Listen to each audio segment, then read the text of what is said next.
Cette grotte se trouve dans le New Jersey. De longs couloirs mènent à un endroit où 20 000 chauves-souris brunes sont accrochées au plafond.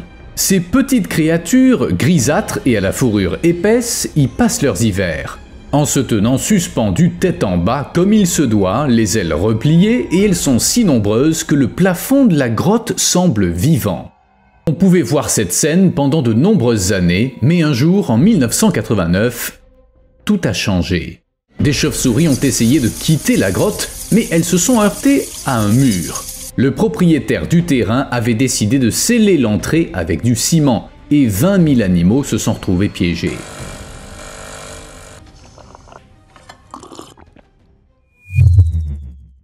Voici un rappel discret de faire un petit quelque chose sous la vidéo.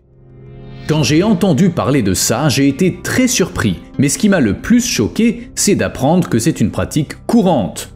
En 2009, les services des forêts des États-Unis ont annoncé la condamnation de milliers de grottes où vivaient des chauves-souris. L'opération a été menée dans 33 États et en un temps record. Tout ça à cause d'un champignon qui se propageait parmi les colonies en hibernation, décimant les populations de chauves-souris. Depuis 2006, la maladie connue sous le nom de syndrome du nez blanc avait tué plus d'1 million de chauves-souris dans le nord-est des États-Unis et au Canada. Là-bas aussi, on avait dû recourir à la fermeture des grottes. Les chercheurs pensent que le champignon est irritant et qu'il pousse les chauves-souris à se réveiller trop tôt après l'hibernation, ce qui les amène à brûler leurs réserves d'énergie et à mourir de faim. Et bien que la maladie n'affecte pas les humains, nos activités telles que la spéléologie contribuent à sa propagation. Mais en général, les chauves-souris peuvent quand même sortir des grottes scellées, elles n'y meurent pas de faim, sauf dans le cas du New Jersey. Celle-là n'avait aucune issue. Heureusement, des gens bienveillants connaissaient l'existence de cette grotte. Des habitants et des biologistes ont contacté plusieurs associations. Ces associations, à leur tour, ont contacté les autorités et après des négociations avec le propriétaire, la grotte a été rouverte. On ignore combien de chauves-souris sont mortes dans l'intervalle, mais elles auraient toutes péri si rien n'avait été fait. Des portes métalliques ont été installées là où se trouvait autrefois un mur afin d'empêcher les gens d'entrer tout en assurant la sécurité des chauves-souris. Mais pourquoi empêcher les gens d'entrer dans la grotte ? C'est lié à son histoire. Cette grotte fait partie des anciennes mines de la compagnie Hibernia, autrefois l'un des plus gros producteurs de minerai de fer de l'État. Elles ont été exploitées du début des années 1720 jusqu'à ce que l'activité cesse vers 1913. Peu après, des chauves-souris ont été repérées dans la mine abandonnée dans les années 1930. Dans les années 80, 20 000 chauves-souris, parfois plus, y passaient l'hiver chaque année. Elle n'était pas vraiment un problème pour le propriétaire, au contraire des aventuriers et des vandales qui exploraient les mines condamnées. Un jour, il en a eu assez de devoir gérer les intrus et les éventuels procès et il a décidé de sceller l'entrée. Il faut préciser qu'on trouve souvent des chauves-souris dans les mines abandonnées. L'extraction du charbon a longtemps alimenté une bonne partie de la production d'énergie aux États-Unis, mais les temps changent. Avec le souci de l'environnement et la recherche d'énergie renouvelable, les mines de charbon ferment progressivement. Selon les estimations, il y a plus de 500 000 mines abandonnées aux États-Unis et 60% d'entre elles se trouvent en Virginie occidentale, en Pennsylvanie et au Kentucky. Vérifier la présence de chauves-souris dans une ancienne mine n'est pas facile. Certes, elles utilisent beaucoup de mines et de grottes comme habitat, mais pas toutes. Les experts conduisent des inspections internes et externes qui doivent toutes être effectuées bien avant que la mine ne soit scellée. Le problème, c'est que ces lieux abandonnés sont souvent dangereux, ce qui complique la collecte de données. Et étant donné que les mines les moins accessibles sont celles qui conviennent le mieux aux chauves-souris, les inspecter constitue un sacré défi. Les recherches internes consistent en une fouille minutieuse des chambres où on a trouvé des chauves-souris ou des signes de leur présence. Les recherches externes consistent à observer ou à capturer des chauves-souris à l'extérieur de la mine. Les chauves-souris ne sont bien sûr pas attrapées à la main, mais à l'aide de pièges qu'on pose au crépuscule et qu'on relève à minuit ou lors d'une visite ultérieure. Les pièges sont placés à l'entrée de la mine et un filet à oiseaux étendu à l'extérieur pour que les chauves-souris ne puissent ni entrer ni sortir. De plus, un détecteur de chauves-souris aide à surveiller leur activité. Il indique la présence d'animaux dans la zone et si le piège est efficace. On détermine ça sur la base du nombre de cris émis par les chauves-souris piégées, et peut-être par la façon dont elles jurent dans leur langage de chauve-souris. En fait, le fait que des animaux s'installent dans des mines est un phénomène auquel on n'avait jamais pensé auparavant. Après tout, les chauves-souris dorment naturellement dans des grottes. Mais la déforestation et l'exploitation des grottes les ont fait fuir vers des endroits plus sûrs, et c'est ainsi qu'elles ont investi les mines. Elles y hibernent et elles y vivent. C'est pourquoi la perte d'une mine habitée par des chauves-souris peut avoir un impact sur plusieurs États et à des milliers de kilomètres à la ronde. On sait que plus de 1000 anciennes mines servent de refuge à des chauves-souris. La simple existence de ces mines suffit à exclure certaines chauves-souris de la liste des espèces menacées. Or, si une mine est scellée, ces changements positifs sont réduits à néant et les chauves-souris risquent à nouveau l'extinction. La plupart des 45 espèces de chauves-souris vivant aux États-Unis vivent dans des mines. Ainsi, on ne peut pas sceller une mine et espérer que personne ou presque personne n'en souffrira. Même si une région regorge de grottes, la plupart d'entre elles sont trop affectées par l'activité humaine. Tous les arbres ne conviennent pas non plus, ils doivent être vieux et la plupart des vieux arbres sont abattus. C'est pourquoi, au cours des 100 dernières années, les chauves-souris ont été forcées de s'installer dans des mines. Sur plus de 8000 mines étudiées en Amérique du Nord, entre 30 et 80% étaient habitées par des chauves-souris ou présentaient des signes d'activité. Et comme la plupart des mines n'ont jamais été étudiées, il doit y vivre beaucoup de chauves-souris. Dans les mines, les chauves-souris se sentent bien car sous terre, il se forme un microclimat similaire à celui des grottes. De plus, la température et l'humidité y sont stables, ce qui est précieux pendant les périodes critiques comme la mise bas et l'hibernation. En outre, les mines sont souvent dans des zones reculées, loin des villes et de nos activités. Et il y en a beaucoup, donc les chauves-souris peuvent facilement trouver un endroit convenable. En 2 mots, chaleureux et accueillant.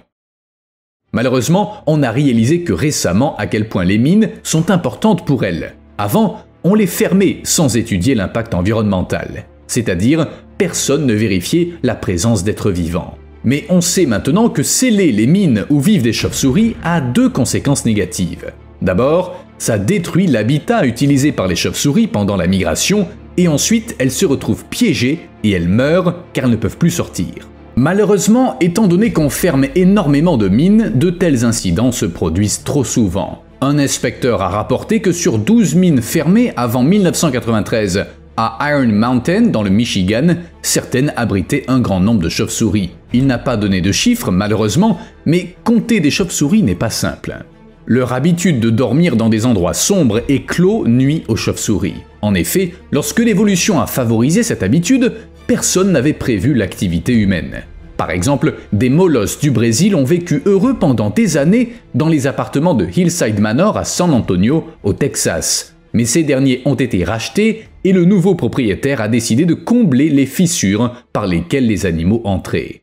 Heureusement, un locataire a contacté des associations qui ont immédiatement agi. La mousse a été retirée et les chauves-souris ont été libérées. Après ça, des valves spéciales ont été installées au niveau de ces points d'accès, permettant aux animaux de quitter leur perchoir, mais les empêchant de revenir. Des opérations de sauvetage ont également lieu dans des mines. Par exemple, en décembre 92, 1 million de petites et grandes chauves-souris brunes ont été découvertes dans la mine de Millie Hill à Iron Mountain, dans le Michigan. Elles devaient être scellées au printemps suivant, aussi la découverte a-t-elle eu lieu juste à temps. Ces chauves-souris représentaient la 2e plus grande population jamais trouvée en Amérique du Nord. Dans le Wisconsin, 600 000 chauves-souris de 4 espèces différentes ont été sauvées à la suite d'une inspection préalable à la fermeture de 2 mines. Une mine de calcaire dans le parc de Canoe Creek en Pennsylvanie a été fermée, mais elle a été rouverte juste à temps pour sauver les chauves-souris qui y vivaient. Maintenant, on y trouve la plus grande population de chauves-souris hibernantes de l'État. Vous vous dites peut-être pourquoi se donner la peine de sceller toutes ces mines? On pourrait les laisser ouvertes, elles ne dérangent personne. Malheureusement, les mines de charbon abandonnées sont dangereuses, les débris de charbon restants sont inflammables et les mines contiennent souvent des polluants qui peuvent se retrouver dans l'eau.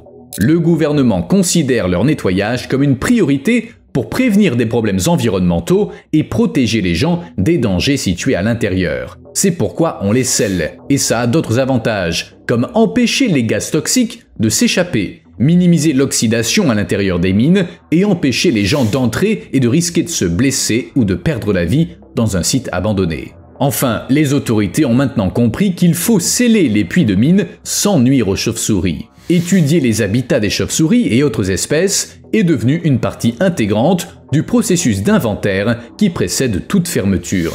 Il y a une procédure à suivre. Lorsque les recherches à l'extérieur permettent d'identifier un habitat potentiel, des biologistes, accompagnés de personnel de sécurité, effectuent des inspections à l'intérieur. Et s'il s'avère qu'une mine doit être préservée en tant qu'habitat pour chauves-souris, sa fermeture est effectuée en prenant en compte les besoins des animaux. Par exemple, les travaux ont lieu à une période où ils causeront le moins de perturbations possible. Des cloisons spéciales sont conçues et installées pour parvenir à une fermeture efficace tout en préservant l'habitat précieux de la faune. Cela dit, malgré ça, les mesures de protection prises ces dernières années ne sont pas assez efficaces. Les chauves-souris souffrent quand même. Une partie du problème est que la manière la plus économique de sceller un puits de mine est d'utiliser des explosifs. Oui, faire exploser la roche pour sceller l'entrée. Évidemment, quand on fait ça, on ne se préoccupe pas des chauves-souris. Cependant, ces dernières années, biologistes et écologistes ont vivement poussé à l'installation de portes spéciales dans les mines abandonnées. Des portes qui empêchent les gens d'entrer, mais qui permettent aux animaux de passer. En 2005, 1200 des 33 000 mines abandonnées qui ont été fermées aux États-Unis l'ont été avec ces portes adaptées aux chauves-souris afin de préserver leur habitat. Mais même si ces portes sont préférables à une méthode de fermeture ordinaire, elles ne font pas de miracle. Elles affectent quand même le comportement des chauves-souris et ces dernières gaspillent du temps et de l'énergie à chaque entrée et sortie. C'est très important car les chauves-souris stockent précisément la quantité de graisse dont elles ont besoin pour survivre à l'hiver. Elles n'ont pas de marge et tout écart peut leur coûter cher. De plus, l'ajout de portes peut affecter la température et le climat à l'intérieur des grottes. De quoi rendre les mines inadaptées aux chauves-souris, même si elles peuvent y pénétrer. Les chauves-souris sont très sensibles aux changements dans leur habitat. Or, on ne peut pas se permettre d'ignorer les besoins des chauves-souris, car ces animaux sont extrêmement importants. Elles se régalent de nombreuses espèces d'insectes, et par conséquent, elles limitent leur nombre. Beaucoup de ces insectes sont des nuisibles agricoles. Si on ne contrôle pas leur nombre, l'agriculture en souffrira. De plus, les chauves-souris pollinisent les plantes. Et puis il y a des lois sur les espèces menacées qui interdisent de leur causer du tort. Oui, les chauves-souris sont protégées par la loi américaine. C'est du moins le cas de la plupart des espèces.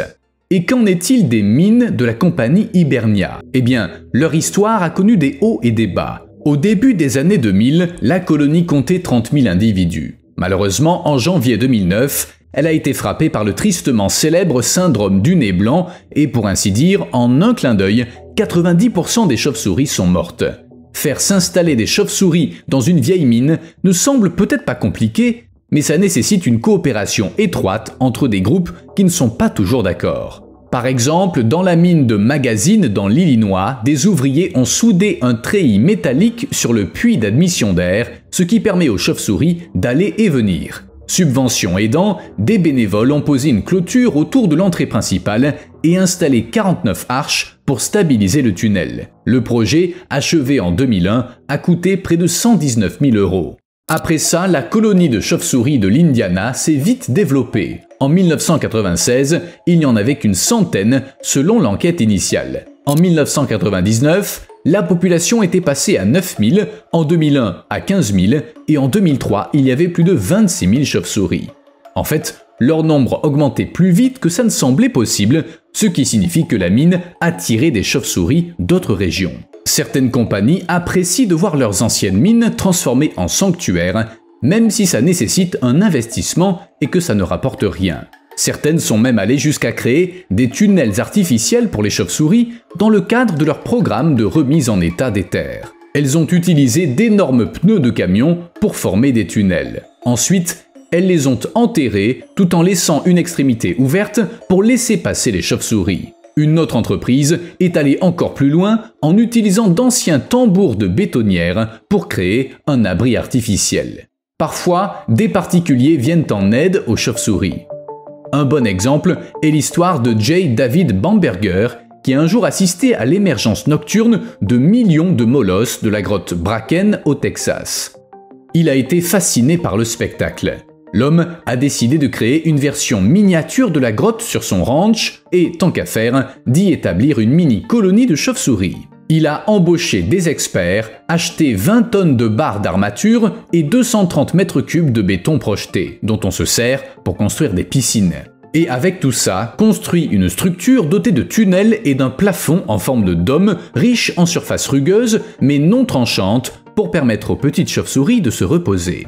Le tout a été recouvert de terre, puis de l'herbe et des arbres ont poussé par-dessus, et bientôt une immense colonie de molosses s'y est installée. 200 000 individus d'abord, puis 500 000. Visiblement, elles ont bien aimé leur abri de béton et d'acier. Mais le plus beau, c'est que J. David Bamberger n'est pas le seul à avoir eu une telle idée. Vous aussi, si vous avez de l'argent, un terrain et du temps libre, vous pouvez devenir le fier propriétaire d'une colonie de chauves-souris et vous prendre pour Batman. Vous me devez un like. À plus.